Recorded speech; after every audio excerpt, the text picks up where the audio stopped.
We're joined here today with Port Neches Groves High School head coach Jeff Joseph. Coach, could you introduce your two student athletes? Yeah, number 28, Reed Richard, cornerback and wide receiver, and number 19, Shay Adams, wide receiver and quarterback. All right, Coach, could you start us off with your opening comments on today's victory? Yeah, I mean, it was a culmination of a lot of work, and it's been the past 12 months of, after last year, just getting back to the grind and working. And our guys know, man, we do talk all the time that it doesn't happen by accident. You get what you work for. And these guys truly have bought into that mentality and put into the work and just really given everything they have inside of their hearts. And that's the reason we're able to win a game like that tonight. Questions? Coach, it's not every day you see a kicker win an MVP award. Can you talk me through the impact of special teams in this game?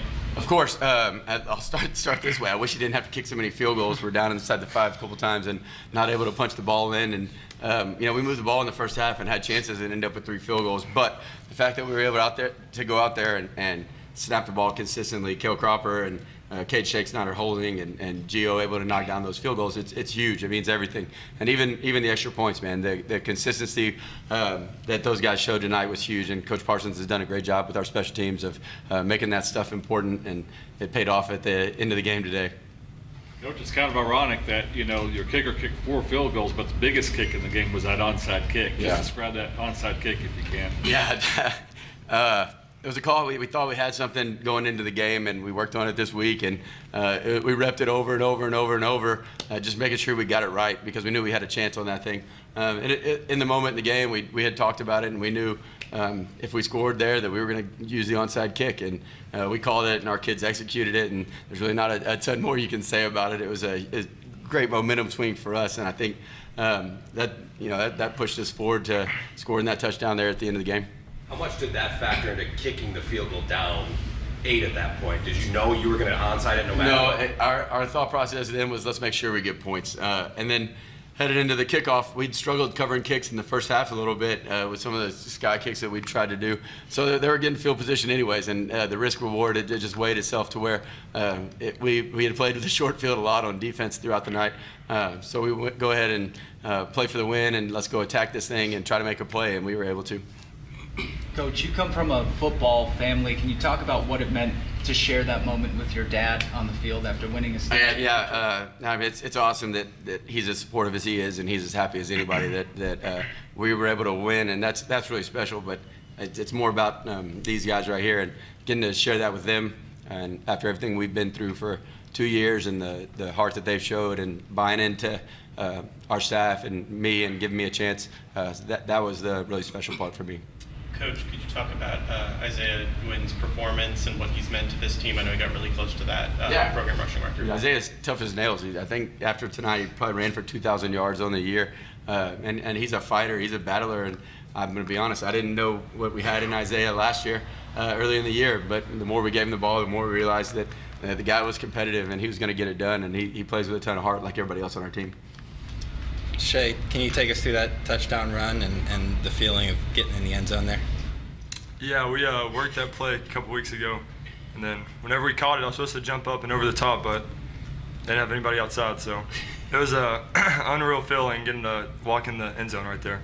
And then, Coach, just being able, 3 minutes left on the clock, how much trust level do you have in your defense that they're going to close it out there? Oh, they've done an unbelievable job this whole year of making plays when we have to make plays. They have a philosophy over there. Coach McDaniel has talked to them about constantly for the last 2 years, and they say put the ball down, and that's just the mentality of put the ball down and let's get this thing playing, and we're going to go play no matter what the situation, no matter what's happened in the past. Put the ball down and we're going on to the next play. And you get in those moments, and they were doing some stuff to create some one-on-ones on the outside, and we moved Reed over there to play one-on-one with their outside receiver, and we were able to get some pressure on the quarterback too, and that was huge. Yeah, I've got one for Shay. Can you talk a little bit about this season? You start out as a starting quarterback, and your role kind of changes whenever you come back from injury. Can you just talk about doing what it takes and shifting that role to whatever it takes for your team to win? Because that's a lot to ask of a teenager, to change from being the starter to an entirely different position. Yeah, luckily I was very used to it last year, getting to play a lot of positions, doing whatever I needed to. And this year, whenever I got hurt, it was bad, but I just tried to be a good teammate off the field, and whenever I came back, they said they needed me a receiver, and I knew it was time to go. Yeah, I'll touch on that too, man. It's just Shay's obviously one of the best players on our football team and one of the best players that's ever played at our school. But when he came back, we knew Connor was one of our best 11 guys on offense too, and it was whatever it took to get our best guys on the field. And Shay obviously is a great teammate the whole time. He helped our young sophomore throughout the year, and then him coming back, getting him on the field with Connor was something we knew we had to do because they were two of our better players. Coach, what can you say about Connor Bailey being able to step up in that role? It's the same thing I've said about him all year. The kid's got poise. He's got real courage under pressure, and he doesn't get rattled very easily. He's extremely talented throwing the football, and he has a great feel for things and a great feel for timing. He made some huge throws today. Shay, you guys get down there close, and this is for both players. You get down there close numerous times today. End up having to kick field goals, not able to get the touchdown. You get down late, again, one more chance. The conversation going on, the feeling, was there any frustration creeping in at that point? What were you guys kind of saying to each other? We were obviously frustrated not being able to get there and score. But at the end of the day, we were still getting points up on the board, and we know our defense isn't going to give up much. So we were fine with it at the end of the day. Yeah. Coach, could you talk about the crowd, the crowd that came up here to support you guys today? Let them talk about the crowd, man. These guys grew up in that community, and they know what it's about there, and they got a cult-like following there in town. So I'll let them talk about that. Go ahead, Reed. Yeah, I mean it's great. I mean, probably we have a saying that last person to leave has to lock up Port Neches. So I mean, everybody's coming out supporting us. I mean, they want to win it just as bad as we do. So it's really great. And Groves. Oh yeah. Them too. And then on that same account, winning it, in the Golden Triangle area, going into today, it was perceived it was going to be a Dallas-Fort Worth sweep and all that, but what does it mean to win this for the Golden Triangle in Southeast Texas? I mean, it's great to have it back home. I mean, especially for us, we haven't won a state championship in 50 years, so I mean, it's great to bring it back to the 409. Yeah, I got more text messages this week than you'd believe from people in our area. Just good luck, bring it home, represent Southeast Texas type messages, and for us it's nice to do that. But we all play for each other, and I speak for them. It's about our team and our community really. So they went out and represented our community extremely well tonight. Coach, talk about the emphasis on sticking with the running game. I thought that was the difference in the game. Yeah. And Wynn's breakaway ability. Yeah, South Oaks coaches are really, really good at adjusting stuff at halftime.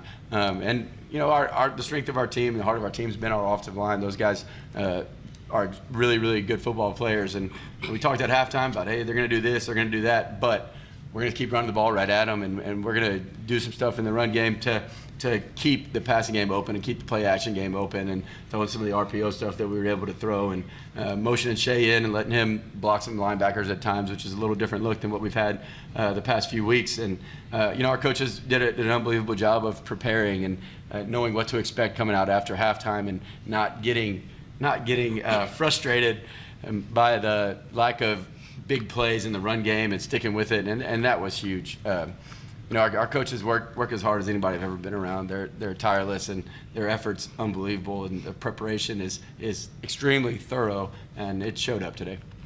Final question. Coach, can you talk about the 2-year process of revamping that defense from a group that maybe struggled before you got here to one of the best groups in the state now? Yeah, it was.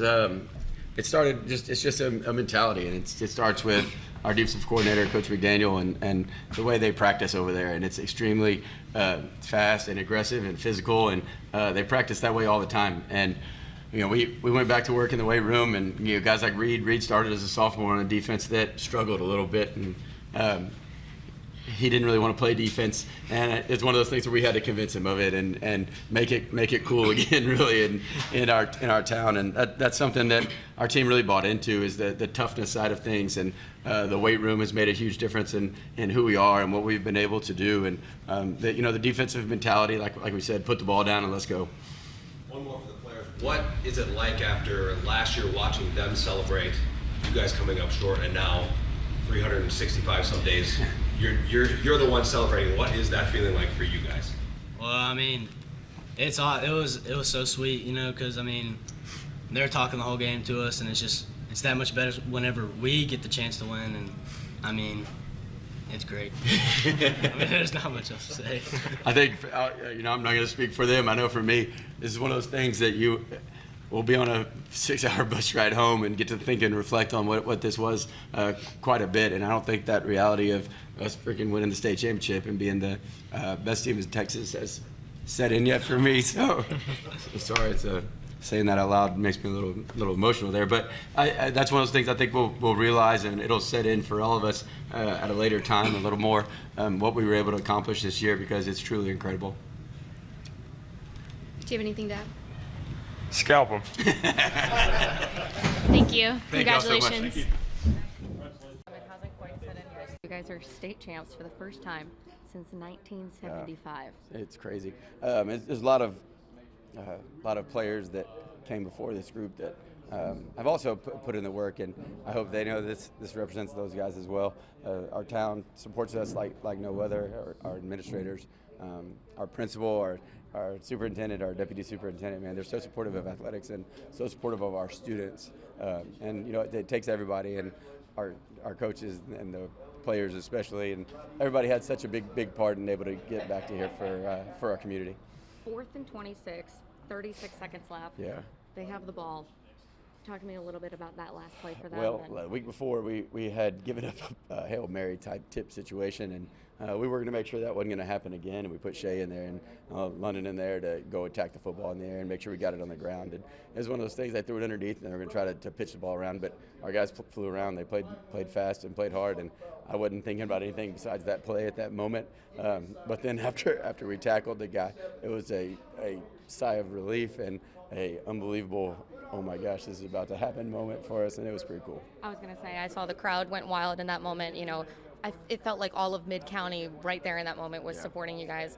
How does it feel, obviously, making the 318-mile trek to come out here and see you guys play, and now you get to bring home a state championship with you? Yeah, that drive yesterday was terrible. So the fact that so many people were able to make it, I hope they had a better time with it than we did. But they're so appreciated, man.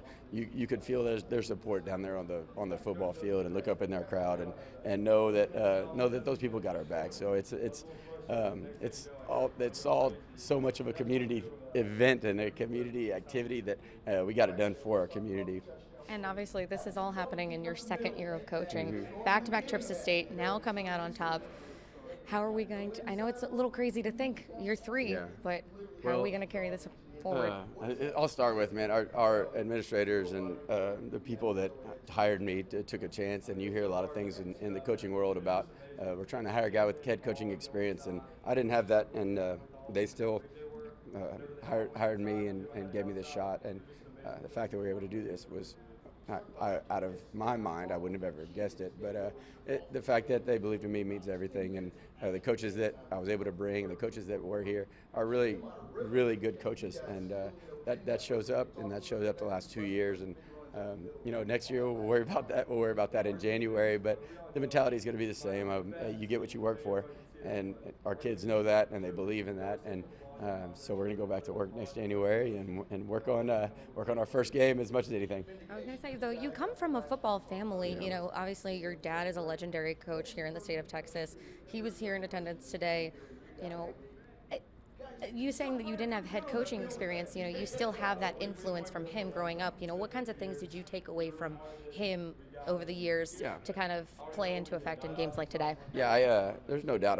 I thought I was ready for the job, but it's just you hear it over and over again when you apply for jobs. If we're looking for a head coaching experience, we're looking for this and looking for that. I felt like I was ready for a job like this because of my background in football. It extends much further than my coaching career. It's been, all my life of being in the field house and being on the sidelines of football games. And my dad's a tremendous influence. He's such an unbelievable coach and an unbelievable guy on top of that. So I've learned maybe a quarter of what he knows about football, but a quarter is a heck of a lot. And I think there is a lot of him inside of me, and I'm sorry for rolling my eyes like that, but there definitely is. And I got so much influence from him and from his dad, and my uncle is another great coach. I got a cousin that's a good coach. Another uncle that's a good coach. So it's a family thing that I've been able to draw from all those people throughout my life to make me who I am today. I was going to say, it sounds like you have a tribe of your own in addition Absolutely. to the Indians. Yeah, absolutely, I do. So pretty lucky. Pretty lucky. Yeah. Congratulations All right. once again.